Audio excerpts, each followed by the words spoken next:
Di tengah kota Medan yang terus berkembang saat ini, berdirilah sebuah bangunan megah yang telah menjadi saksi bisu selama lebih dari 130 tahun. Bangunan itu adalah Istana Maimun.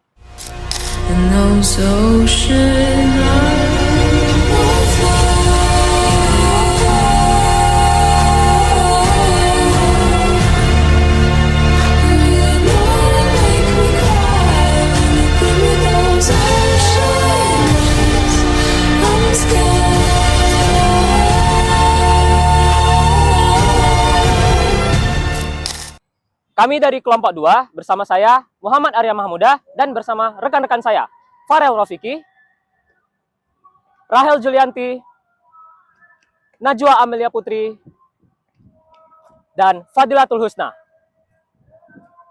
Bersama kami untuk menelusuri nilai dan makna bangunan bersejarah di Istana Maimun.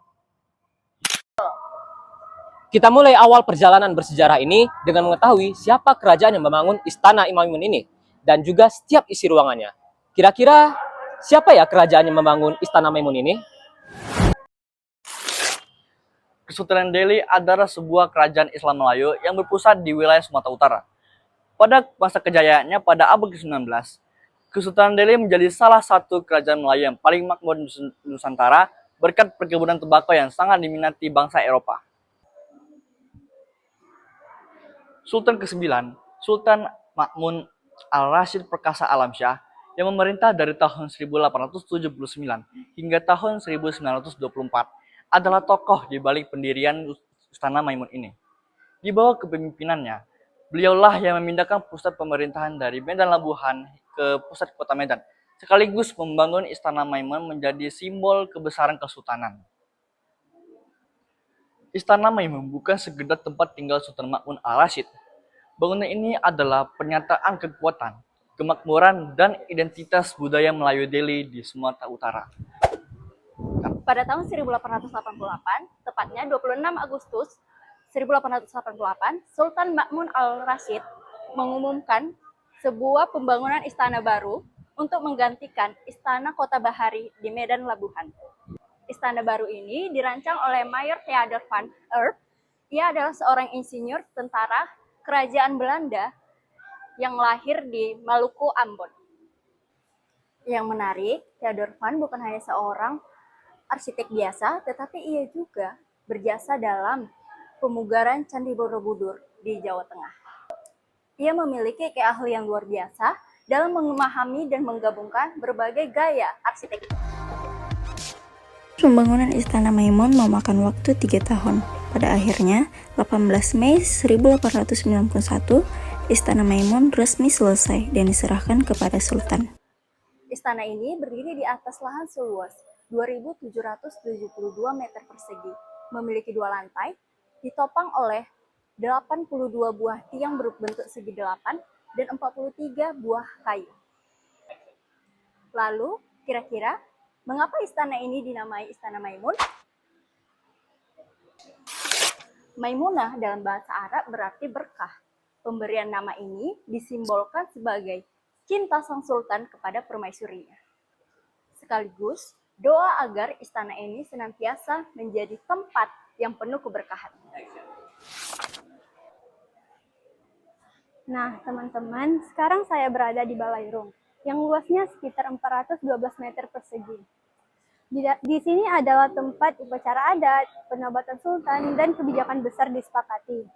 Nah, teman-teman bisa lihat, warna kuning sangat mendominasi di sini. Nah, saat pertama kali melangkah masuk, pandangan kita tuh langsung tertuju ke atas, ke lampu kristal besar bergaya Eropa yang menggantung megah ke atas langit-langit. Lampu ini tuh didatangkan langsung dari Prancis pada akhir abad ke-19. Betul itu Dila, lihat deh gaya bangunannya. Ini tuh yang disebut dengan akulturasi. Langit-langitnya bergaya Spanyol, perabotannya itu dari Belanda dan Italia. Namun, tahtanya tetap menunjukkan identitas Melayu yang sangat kental. Secara etika dan budaya sih, ini menunjukkan bahwasannya dulu Kesultanan Delhi itu sangatlah terbuka dengan pengaruh global, namun tetap menjaga akar budayanya. Nah, yang luar biasa adalah singgasana ini masih digunakan hingga sekarang ini. Sultan Delhi ke-14, Tuanku Aji yang bernama lengkap Seri Paduka Baginda Tuanku Sultan Mahmud Arya Lamenjiji Perkasa Alam masih menggunakan singgasana ini dalam upacara-upacara adat kerajaan. Nah, beliau naik tahta pada tahun 2005 dalam usia 8 tahun. Setelah aku amatin sih, hal yang pertama mencolok di depan mata itu adalah warna kuning keemasan yang mendominasi hampir seluruh bangunan, mau itu di luar ataupun di dalam. Warna kuning bukan sekedar pilihan estetik, ini adalah warna kebesaran kerajaan Melayu di seluruh dunia Melayu. Warna kuning adalah warna untuk raja, martabat, dan kemakmuran. Lalu warna hijau untuk para ulama, dan merah untuk para masyarakat dan pahlawannya.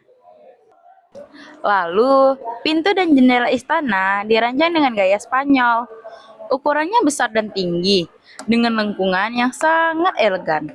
Sementara di bagian tangga utama dan lantai balarium, terlihat pengaruh Italia melalui ubin-ubin bermotif yang indah, dan perabot interiornya dari Belanda dan Inggris.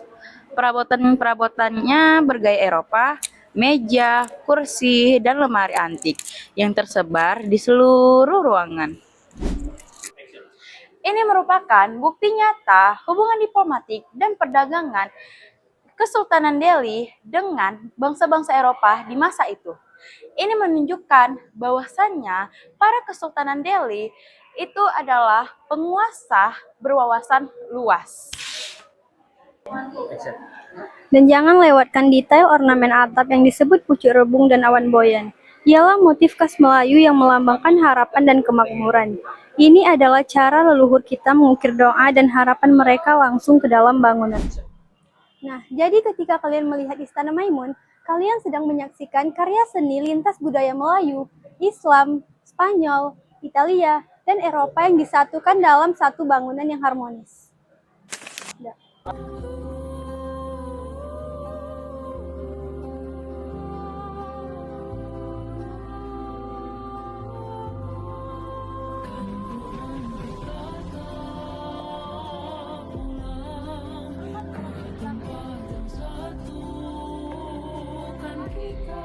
Di sisi kiri Istana Maimun terdapat bangunan beratap hijau yang tampak berbeda dari istana di sebelahnya. Bangunan yang berukuran sekitar 4 kali 6 meter inilah tersimpan salah satu benda bersejarah paling legendaris di kota Blitar ini.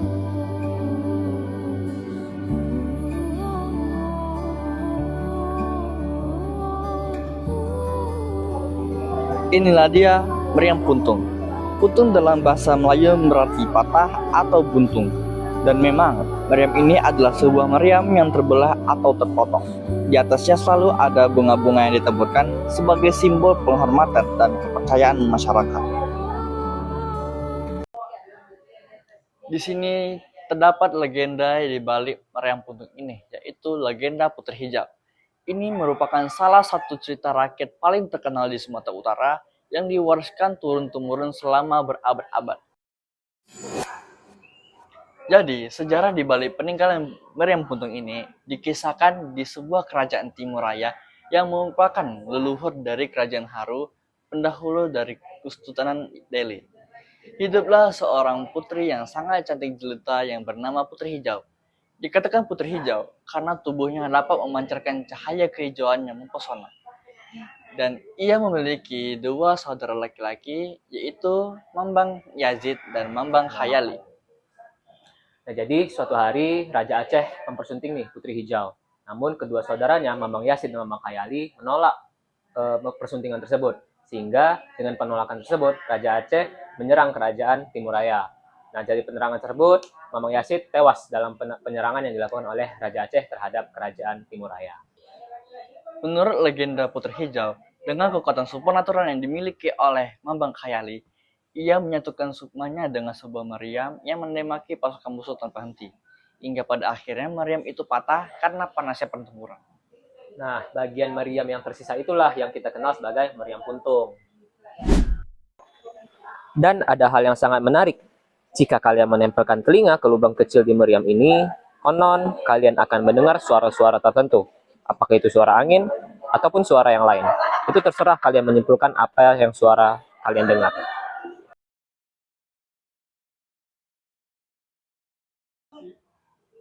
Menurut historis, Meriam Puntung juga dikaitkan dengan peninggalan nyata dari perang antara Kerajaan Haru melawan Kerajaan Aceh pada tahun 1612 Masehi. Setiap 1 Muharram tahun baru Islam diadakan ritual pemandian Meriam Puntung yang masih dijaga dan dilaksanakan hingga sekarang. Istana Maimun bukan sekedar bangunan tua yang berusia lebih dari 130 tahun. Ia adalah monumen hidup dari sebuah era kejayaan. Bukti nyata bahwa Kesultanan Delhi pernah berdiri sebagai salah satu kekuatan politik dan budaya terkuat di Sumatera Utara. Dari nama Maimun yang berarti berkah dan cinta, hingga arsitektur lintas budaya yang memadukan Melayu, Islam, Spanyol, India, Italia, dan Eropa, sehingga setiap detail istana Maimun ini adalah bukti bahwa keterbukaan dan kemajuan peradaban Melayu Delhi di masa lalu. Kubah-kubah atapnya, ornamen pucuk rebung dan awan boyannya, semuanya bukan hanya sekedar hiasan, melainkan bahasa visual yang menyampaikan nilai-nilai luhur, yakni kemakmuran, keberanian, keterbukaan, dan kecintaan terhadap Islam. Singgasana yang masih digunakan hingga hari ini, lampu kristal dari Prancis yang masih bersinar, foto-foto sultan yang berbaris di dinding, semua ini mengingatkan kita bahwa sejarah bukan sesuatu yang mati dan berlalu. Dan Meriam Puntung dengan legenda Putri Hijaunya mengajarkan kita bahwa di setiap benda bersejarah selalu tersimpan jiwa dan cerita dari orang-orang yang pernah hidup sebelum kita. Menjaga benda-benda ini berarti menjaga identitas kita sebagai bangsa. Saat ini, sebagian area Istana Maimun masih dihuni oleh keturunan langsung Sultan Delhi. Mereka tinggal di sini untuk menjaga warisan leluhur dan meneruskan tradisi. Ini menjadikan Istana Maimun satu-satunya istana aktif yang bisa dikunjungi masyarakat umum. Nah, teman-teman, kita sudah menyelesaikan perjalanan sejarah ini yang luar biasa bersama-sama. Setelah sekian berkeliling, kita belajar bahwa Istana Maimun bukan hanya sekedar objek wisata. Ia adalah simbol etika kepemimpinan yang terbuka, akulturasi, budaya yang damai, dan identitas yang tidak luntur dengan dimakannya zaman. Kita sebagai generasi muda punya tugas berat untuk menjaga etika dan budaya ini agar tetap hidup. Karena bangsa yang besar Adalah bangsa Yang tidak terlupakan, Akar budayanya.